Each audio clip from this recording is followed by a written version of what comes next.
नमस्कार दोस्तों, welcome to the channel ज्ञान को सेंटर ऑफ लर्निंग। बात करते हैं हम आज के करंट अफेयर्स की 10 अप्रैल 2024 के, जो कि पेपर में आ सकते हैं। पहला है peace clause, world trade organization का। तो भारत ने 5वीं बार लगातार पीस क्लोज को इन्वोक किया है, मतलब इसके जो रूल्स एंड रेगुलेशन थे उनको ब्रीच किया है। इस बार सब्सिडी लिमिट जो है वो राइस की प्रेस्क्राइब्ड थी, उसके अगेंस्ट भारत जा चुका है।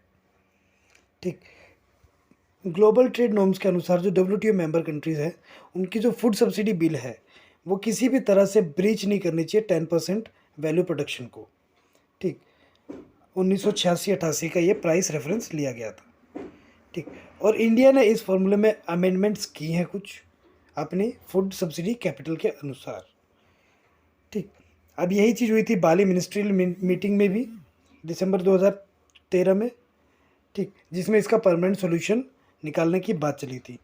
ठीक, और जब तक परमानेंट सॉल्यूशन नहीं होगा तब तक फूड स्टॉक पाइलिंग इशू रहेगा ही रहेगा, ऐसा कहा गया था। ठीक, पीस क्लोज क्या है? पीस क्लोज डेवलपिंग कंट्रीज़ को अलाउ करता है कि 10% से ऊपर वाले टारगेट को ब्रीच कर सकते हैं बिना किसी लीगल एक्शन के। ठीक, तो भारत एक डेवलपिंग कंट्री है, उसके पास ये हक है, पर 5वीं बार लगातार भारत ने राइस के टर्म्स में इसको ब्रीच किया है। तो राइस का टर्म्स याद रखना, सब्सिडी ऑफ राइस। ठीक, पेपर में आ सकता है। नेक्स्ट बात करते हैं right against adverse effect of climate change, supreme court. तो सुप्रीम कोर्ट ने बताया है आर्टिकल 14 के तहत। अब आर्टिकल 14 क्या है? आपका राइट टू इक्वालिटी। और आर्टिकल 21 क्या है? Right to life. संविधान के ये दो आर्टिकल है जो आपको हर जगह जीने का, एक तरह से व्यवहार का अधिकार देते हैं। ठीक, तो इसी के अंतर्गत एक राइट और आता है, वो है right against adverse effect of climate change.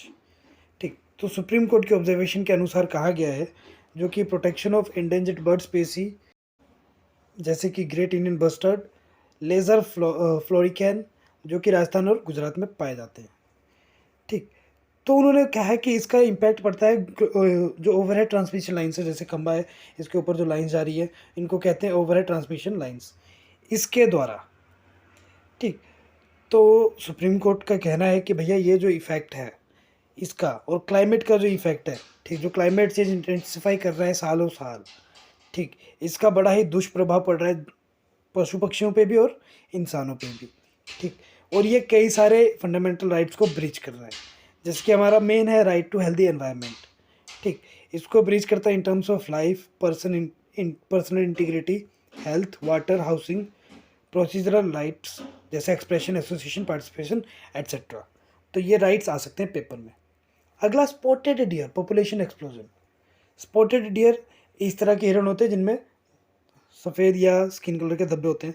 ठीक, इन्हें शीतल भी कहा जाता है, कल भी की थी हमने वीडियो में इसकी बात, आपको लिंक डिस्क्रिप्शन में मिल जाएगा।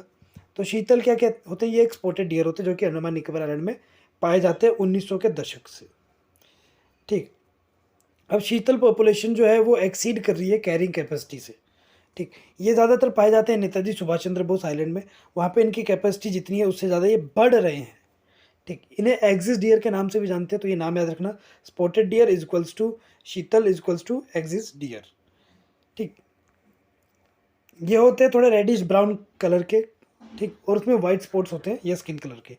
ये मीडियम साइज हार्बीवरस होते हैं, मतलब घास फूस खाने वाले प्राणी। ठीक, जिनका वजन लगभग 50 से 100 kg तक हो सकता है। ठीक, भारत के अलावा ये पाए जाते हैं ग्रासलैंड्स ऑफ श्रीलंका। ठीक, और IUCN की अगर बात करेंगे तो ये रेड लिस्ट में लीस्ट कंसर्न वाले हैं। भैया बहुत ज़्यादा पॉपुलेशन है, कौन टेंशन लेता है। और वाइल्ड लाइफ प्रोटेक्शन एक्ट 1972 के तहत शेड्यूल 2 में आते हैं। ये पाए जाते हैं ग्रासलैंड, सवानाज और लाइट फॉरेस्टेड एरियाज़ में। अगली बात करते हैं लैंडस्केप इकोलॉजी इन एलिफेंट कॉरिडोर्स। एलिफेंट कॉरिडोर्स की अगर बात करेंगे तो वहाँ की लैंडस्केप इकोलॉजी क्या कहती है? तो ये एक स्टडी है interaction between temporal, time related और स्पेस रिलेटेड एस्पेक्ट्स की ऑर्गेनिजम्स के टर्म्स में। ठीक, ये एक बहुत ही एक्यूरेट डाटा डिफाइन करती है। ठीक, कोर एरियाज और कॉरिडोर्स को डिफाइन करने के लिए 3 फैक्टर्स में, पहला है intensive use of field data, दूसरा improvement of GIS global information system, और तीसरा अवेलेबिलिटी ऑफ जियोस्पेशियल डाटा और अडेप्टेड एल्गोरिदम के टर्म्स में। ठीक, एलिफेंट कॉरिडोर क्या है? ये एक स्ट्रिप ऑफ लैंड है जो कि हाथियों को इनेबल करता है मूवमेंट बिटवीन 2 हैबिटेट्स। कि भैया तुम यहाँ भी जा सकते हो, वहाँ भी जा सकते हो। कॉरिडोर क्या होता है? कॉरिडोर होता है जैसे कि ये एरिया है, ये दूसरा एरिया, इसके बीच का जो रास्ता है उसको कॉरिडोर कहते हैं, ठीक, जहाँ पे कोई दूसरा इंटरप्ट नहीं कर सकता है।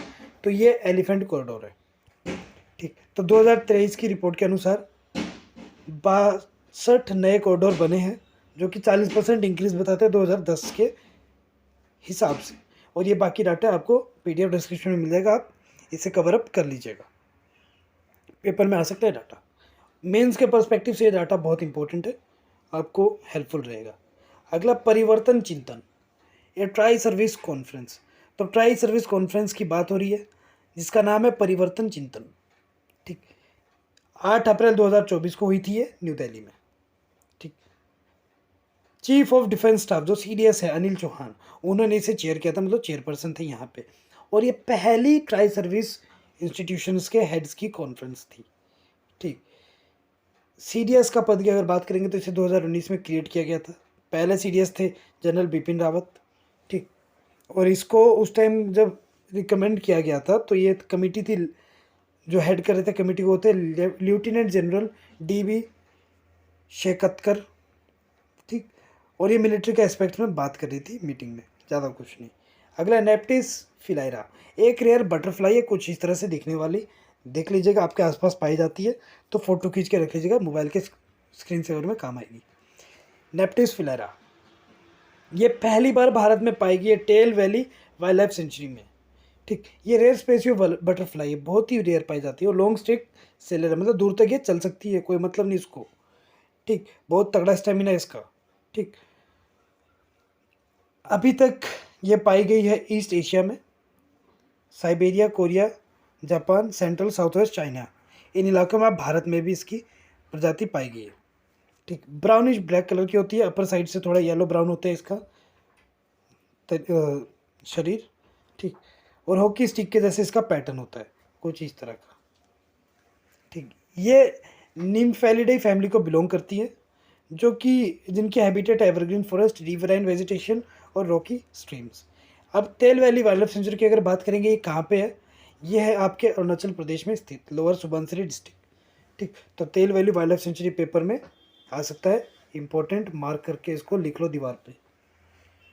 TSET 1A, TSET 1A क्या है? तो TSET जो है ये बनाया गया है द्वारा टाटा एडवांस सिस्टम लिमिटेड, ठीक। वो स्पेस में डिप्लॉय करेंगे रेजोल्यूशन ऑप्टिकल सैटेलाइट, जिसका नाम है TSET 1A, ठीक। स्पेस एक्स के फाल्कन 9 रॉकेट के साथ। TSET 1A एक sub meter resolution earth observation satellite है, TSL ने बनाया इसको in collaboration with Latin American company Satellogic INC, ठीक। तो इस कंपनी का नाम याद रखना, पूछा जा सकता है किसके साथ बनाया है, ठीक। इसे लॉन्च किया गया स्पेस एक्स के फाल्कन 9 रॉकेट से, जो कि ऊपर जाता है वापस भी आता है, Kennedy Space Center, Florida, USA, ठीक। अगला है mid day meal scheme and digital inclusion, Indonesian delegation visits India. Indonesia के कुछ महत्वपूर्ण आदमी आए थे भारत। कौन थे वो डेलीगेटेड आदमी? वो थे deputy coordinating minister of maritime resource, ठीक। मैरीटाइम अफेयर्स के उनके मिनिस्टर थे मोहम्मद फिरमान हिदायत, ठीक। इस नाम को याद रखना, नाम कई बार पेपर में आ सकता है। इन्होंने मिड डे मील के ऊपर टिप्पणी दी है अपनी। तो इनके जो प्रेसिडेंट है प्राबो, इन्होंने प्रपोज की थी मिड डे मील स्कीम अपने स्कूलों में भी भारत के जैसे, ठीक। यहाँ से देख के गए तो वहाँ पे जाके कॉपी की, ठीक। तो इंडोनेशियन डेलीगेशन इन्होंने भेजी थी कि भैया जाके देखो होता क्या है स्कीम में। तो अब जो दूसरा देश है विश्व भर में जो इसी स्कीम को फॉलो करेगा वो है इंडोनेशिया, ठीक। उनके जो डेलीगेशन आए थे, ऑफिशियल्स आए थे, वो थे मिनिस्ट्री ऑफ एजुकेशन, ठीक। और ये जो ऊपर हमने नाम बताया मैरीटाइम रिसोर्सेज के मिनिस्टर, ठीक। तो आज के करंट अफेयर्स के लिए इतना ही है, मिलते हैं कल अगले करंट अफेयर्स के साथ। Thank you and have a nice day.